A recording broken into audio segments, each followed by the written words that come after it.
حضرت کیا پلٹی آنے سے روزہ ٹوٹ جاتا ہے؟ دیکھیے پلٹی آنے کا تعلق سے حکم شرع یہ ہے کہ پلٹی یا الٹی جو آتی ہے انسان اگر خود کرے گا یعنی جان بوجھ کر قصدن کرے گا، قصدن کرنے سے مراد ہے بعض لوگ حلق میں انگلی وغیرہ ڈال کر بھی کرتے ہیں، ٹھیک ہے تو اس طریقے سے اگر جان بوجھ کر خود الٹی کی ہے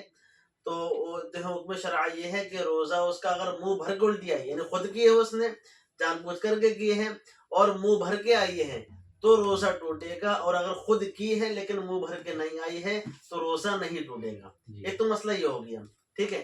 کہ اگر خود کرے گا تو منہ بھر کے آئے گی تو روزہ ٹوٹے گا، منہ بھر کے نہیں آئی تو روزہ نہیں ٹوٹے گا۔ دوسرا مسئلہ یہ ہے اس نے کی نہیں ہے بلکہ اسے جو ہے بے اختیار الٹی آ گئی، خود عام طور سے خود ہی آتی ہے، بندہ کرتا نہیں ہے، کبھی ایسا ہوتا ہے جو کرتا ہے ورنہ نہیں کرتا ہے خود ہی الٹی آتی ہے تو خود جو اسے الٹی آتی ہے تو اس کے تعلق سے حکم شرع یہ ہے چاہے وہ منہ بھر کے ہو یا منہ بھر کے نہیں ہو اس سے روزہ نہیں ٹوٹے گا۔ کیونکہ اکثر لوگوں میں مشہور ہے کہ الٹی آنے سے روزہ ٹوٹ جاتا ہے، اب وہ منہ بھر کے ہوتی ہے یا نہیں ہوتی ہے اور خود ہی آ جاتی ہے تو لوگ جو یہ سمجھتے ہیں کہ ہم نے روزہ رکھا روزہ ہمارا ٹوٹ گیا، ایسا نہیں ہے۔ خود اگر الٹی آئی ہے تو وہ جیسی بھی آئے منہ بھر کے آئے منہ بھر کے نہیں آئے اس سے روزہ نہیں ٹوٹے گا، ٹھیک ہے۔ اب تیسری چیز یہ ہے کہ اگر جان بوجھ کر کری ہے تو لہٰذا اس سے روزہ منہ بھر کے آئے گی تو ٹوٹے گا، منہ بھر کے نہیں ہے تو نہیں ٹوٹے گا، اور خود آئیے تو منہ بھر کے الٹی آئے گی تب بھی نہیں ٹوٹے گا، منہ بھر کے نہیں آئے گی تب بھی نہیں ٹوٹے گا۔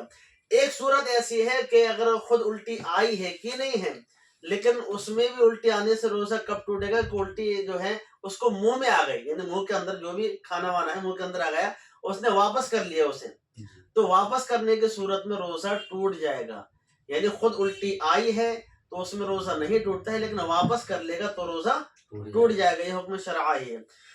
اب دوسری چیز یہ ہے بھئی ہمیں کیسے پتہ چلے کہ الٹی منہ بھر ہے یا منہ بھر کے نہیں ہے؟ ایک عام طور سے پتہ نہیں لگتا ہے، تو عام طور سے جو الٹی اکثر انسان کو آتی ہے تھوڑی بہت ہی آتی ہے، منہ بھر کے نہیں آتی ہے، لیکن یہ کہ قیاس کیا جائے گا، ذہنی قیاس، یعنی الٹی جو آئی ہے اسے تو وہ قیاس کرے گا کہ منہ کے اندر پوری اگر سما جائے گی تو لہٰذا سمجھے کہ منہ بھر کے ورنہ منہ بھر کے نہیں ہے، یہ مسئلہ ہے۔